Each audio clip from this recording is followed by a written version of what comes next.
Alhamdulillah, wassalatu wassalamu ala Rasulillah, la haula wa la quwwata illa billahi al-aliyyil azim. Amma ba'du. Para bapak, para ibu jamaah salat tarawih rahimakumullah. Khusus kepada para bapak nanti sesudah salat tarawih kita akan musyawarah membentuk badan amil zakat. Jadi khususnya para bapak-bapak dan orang yang bujang-bujang jangan dulu balik. Sekian perhatiannya. Semoga semua diberikan oleh Allah Subhanahu wa Ta'ala anugerah rezeki yang banyak di dalam bulan Ramadan ini supaya kita bisa menunaikan ibadah kewajiban yang namanya zakat fitrah. Para bapak, para ibu, adik-adik jamaah salat tarawih rahimakumullah, kita lanjutkan kultum kemarin, yaitu yang ada hubungannya dengan masjid, dengan nuzulul Quran, turunnya Al-Quran. Jadi turunnya Al-Quran itu para bapak, para ibu, tidak ada yang mengerti, cuma yang mengerti Allah beserta Rasul. Allah beserta Rasul. Jadi karena Rasulullah SAW memerintahkan yang namanya sahabat Utsman bin Affan untuk menyelamatkan Al-Quran beserta baca-bacaannya kepada umat. Jadi Al-Quran itu namanya wahyu, sebenarnya tidak ada yang ngerti, Pak. Yang ngerti itu cuma Allah beserta Rasul. Jadi karena di dalam Al-Quran itu ada ilmu namanya madiyah, madaniyah yang pertama. Mansukoh, muhtamam koyaya, mutasyabihat, igaman khosoh, hakiki mazazi, inayah. 8 ilmu, Pak. Nah, makanya manusia biasa ini pelajaran ini terus terang baik, Pak. Pesantrennya harus 10 tahun tertutup. Kalau pesantren cuma 4 tahun 5 tahun tidak akan tertipu. Tidak akan mengerti ibadah masalah ilmu Al-Quran. Terus sahabat Utsman bin Affan memerintah membuat hurufnya Al-Quran, yaitu yang diperintah namanya Syekh Abdullah ibni Qasim At-Tamam. Itu yang bikin huruf Al-Quran. Terus harokatnya apa? Harokatnya itu yang membuat harokat Syekh Khalid ibnu Ahmad Al-Fardi. Terus para bapak, para ibu yang dimuliakan oleh Allah Subhanahu wa Ta'ala, titik-titik di huruf, apa di bawah, eta di ujung, jim di tengah, Khalid ujung, kha, dakate, itu oleh Syekh Imam di bawah. Nah, hal-hal yang sedemikian ini para bapak, para ibu yang dimuliakan oleh Allah Subhanahu wa Ta'ala, perintah Rasulullah SAW, karena yang namanya Rasul itu al-ummi, tidak bisa membaca, tidak bisa menulis. Kalau Rasul itu pandai membaca dan pandai menulis, tuduhan orang-orang kafir dan orang-orang jahiliyah di zaman itu dianggap Al-Quran itu karangan-karangan dari Rasulullah SAW, dianggap bukan wahan. Huruf sudah terbentuk tadi, banyak harokat sudah terbentuk, titik-titik huruf sudah terbentuk, supaya bacanya bagus. Nah, maka menciptakan yang namanya ilmu tajwid dibikin oleh Syekh Ibnu Qasim As-Salam. ini yang diperintahkan supaya kita semua selamat membaca Al-Quran supaya jangan salah. Jadi jangan kita lihat Al-Quran zaman sekarang, Pak. Jadi titik-titik ini wallahu a'lam, tidak ada yang tahu dari Allah Subhanahu wa taala. Bentuknya wahyu. Yang namanya wahyu, yang tahu, yang mengerti cuma Allah beserta Rasul. Supaya Al-Quran itu dimengerti oleh umat Islam, maka terbentuk yang namanya hurufnya apa, harus ada titik sama. Kita membantu seperti itu, A, B, C, D. Sebelum ada A, B, C itu mana bentuk? Nah, kayak sebelum ada A, bata, sa, jim, ha, ko. Ini sekarang zaman dulu sebelum ada A, do, itu mana bacanya itu? Bacanya gimana, kayak bikinnya itu gimana? Nah, hal yang sedikit ini para bapak, para ibu yang dimuliakan oleh Allah Subhanahu wa taala. Jadi kita itu jangan ragu, kita terangkan. Nah, Al-Quran ini sudah luar biasa, dan juga Al-Quran ini para sahabat yang diperintahkan oleh baginda Rasulullah Shallallahu Alaihi Wasallam. Terus Al-Quran satu-satunya zaman itu dipegang oleh Khalifah Sayyidina Abu Bakar. Terus para sahabat meninggal dunia. Tabiin, nanti penerus sudah sahabat itu tabiin, Pak ya. Jadi apa Pak? Jangan mungkin yang namanya sahabat itu. Sahabat itu Pak, orang yang tahu persis wujudnya perwujudan Rasul, perwujudan fisiknya Nabi, terus beriman. Itu dinamakan sahabat. Kalau seperti Roman Abu Jahal, Abu Lahab, walaupun tahu bentuknya Rasul, tidak beriman, maka tidak dinamakan sahabat. Yang dinamakan sahabat, walaupun masih kecil, seperti Sayyidina Ali itu salah satu sahabat yang paling kecil, Pak, yang paling cerdas. Nah, iman mengikuti jejak perintah-perintah Allah beserta Rasul itu dinamakan sahabat. Sahabat makin lama orang yang tahu persis perwujudan Rasul tadi dinamakan sahabat, makin habis meninggal dunia dinamakan. Sesudah itu timbul yang namanya tabi'in, penerus daripada sahabat namanya tabi'in.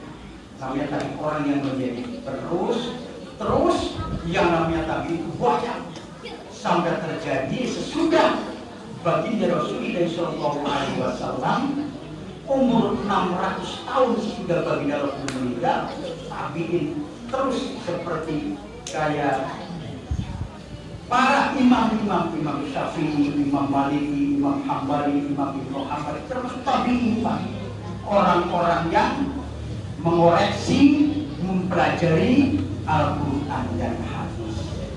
Timbul Pak salah satu ulama besar, posisi dia hidup di negeri Irak, berdomisili di kota Baghdad. Irak itu namanya kotanya Baghdad, seperti Jakarta itu kota Indonesia.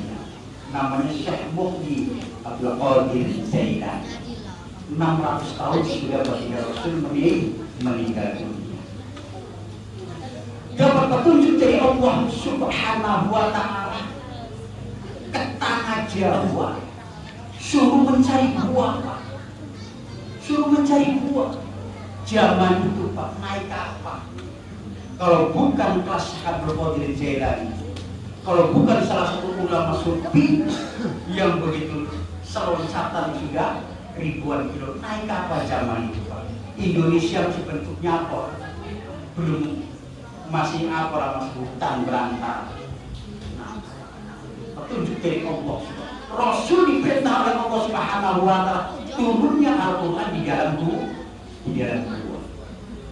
Padahal Ka'bah ada, Masjidil Haram ada, salah satu masjid yang paling mulia. Ka'bah salah satu bangunan yang paling mulia, tapi Ka'bah dengan Masjidil Haram bukan ciptaan Allah, ciptaan Nabiullah Ibrahim alaihissalam yang diperintah oleh Allah. Tapi kata Allah, afala yang yuruna ila al-ibili kaifa khuliqat wa ila as-sama kaifa rufi'at wa ila yang namanya langit, bumi, gunung, lautan, sungai, seluruh alam semesta ciptaan. Nah, maka turunnya Al-Quran dimasukkan Nabi di dalam buku. Jadi Syekh Abdul Qadir Jailani zaman itu suruh mencari gua, naik gunung, turun gunung, gancangnya cerita nyampe ke tanah Jawa, naik gunung, turun gunung, karena batin firasat. Kelas Abdul Qadir Jailani itu Pak yang luar biasa, salah satu ulama sufi, ulama yang setiap berkata tidak pernah bohong, akhirnya ditemukan gua itu posisinya di Jawa Barat yang sekarang dusunnya desanya namanya Desa Pemijahan, Kecamatan Rancakalong, Kabupaten Tasikmalaya. Gua itu lubangnya seperti rovana. Begitu dimasuki oleh Syekh Abdul Qadir Jailani menjelang waktu asar, mulut gua tertutup oleh rumput-rumput, kelawar-kelawar banyak keluar, pagi-pagi kita akan masuk ke gua. Dan gua diukur dengan sekarang yang lebarnya luar biasa, yang fasilitas ibadah juga ada di situ 1.800 meter, luas. Luar biasa di pinggir sungai tinggi. Begitu sudah ditemukan, maka gua itu dinamakan Gua Sampar Wadi. Sampar artinya perjalanan, wadi itu namanya naik gunung, maka dinamakan Gua Sampar Wadi. Nah, begitu sudah ditemukan 28 tahun kemudian, maka Syekh Abdul Qadir Jailani mengutus murid yang namanya Syekh Muhyi Abdul Qadir Jailani untuk meneruskan perjuangan agama Islam yang dari Arab, dari tanah suci dibawa ke tanah Jawa. Nah, itu pertamanya Pak, orang yang membawa Al-Quran Karim, maka Syekh Abdul Qadir Jailani selalu dikirimi arwah oleh kita apabila ada acara-acara yasinan, acara-acara lain. Itulah rahasia kita bisa mengirim arwah-arwah Syekh Abdul Qadir Jailani. Karena Syekh Abdul Qadir salah satu ulama besar yang jasanya luar biasa. Terjadilah tahun 1413. Syekh Abdul Qadir Jailani menurunkan ulama-ulama besar di zaman itu. Yang pertama Syekh Maulana Ishaq, Syekh Maulana Malik Ibrahim, Syekh Maulana Jumadil Kubro. Jumlah 9 ulama yang diterapkan di zaman itu diturunkan ke tanah Jawa. Posisinya di zaman itu di Jawa Timur dan di Jawa Tengah. Di Jawa Barat kalau itu belum ada Pak. Di Jawa Barat kalau itu belum ada. Yang terkenal sekarang namanya Wali Songo. Nah, Wali Songo itu salah satu ulama-ulama besar yang diperintah oleh Syekh Abdul Qadir Jailani karena pertama yang memberikan jalan yang masih rambu-rambu ke tanah Jawa Syekh Abdul Qadir Jailani tahun 1413 zaman itu masih baik. Terus ulama-ulama 9 tadi Pak itu tidak lepas, ada yang meninggal diganti lagi, ada yang balik lagi ke daerahnya diganti lagi, seperti Syekh Maulana Ishaq. Syekh Maulana Ishaq itu balik lagi ke Syria. Nah, maka yang terkenal sekarang ini para wali-wali bapak yang lihat gambar kayak kenyataan mukanya ke alam yang di poster-poster itu wali yang keturunan periode kelima. Yang pertama, yang kedua, yang ketiga wallahu a'lam. Ada yang balik, ada yang diganti lagi, yang diganti. Seperti Syekh Maulana Malik Ibrahim yang di Surabaya, di Ampel, itu meninggal di Surabaya, diganti lagi. Nah, yang dikenal sekarang ini para bapak, para ibu, para wali yang terakhir, Allah Subhanahu wa Ta'ala tidak akan menurunkan para aulia lagi, maka dikenallah para wali Songo yang posisi Jawa Timur dipegang oleh orang 4, Jawa Tengah dipegang oleh ulama 4, Jawa Barat dipegang oleh ulama 1. Nah, itulah para bapak sekilas Al-Quranul Karim yang dibawa dari tanah suci Mekah, yang pertama di negeri kita yang tercinta Indonesia ini, dibawa oleh ulama-ulama Jawa. Semoga memahami kita semua, semoga manfaat, semoga maslahat, semoga kita semua dalam bulan puasa ini oleh Allah Subhanahu wa Ta'ala diberikan mukjizat, karena Al-Quran ini memberikan mukjizat kepada kita semua yang membaca dan yang mendengar dan yang memegang dan yang melihat yang melihat tulisan di dalam bulan puasa itu 100 pahalanya. Jadi kalau membaca Alhamdulillah hurufnya berapa? Seperti Yasin itu dia dengan sin. Nah, kalau 30, 60 ditinggalkan Pak. 30 berapa? Dan yang mendengar 10 Pak. 10 dibandingkan ditinggalkan kali 10 lagi. Jadi semoga kita semua saksi Al-Quran nanti akan dipegang oleh kita semua dengan melalui tangan yang kanan. Semoga manfaat, semoga maslahat. Wassalamualaikum warahmatullahi wabarakatuh.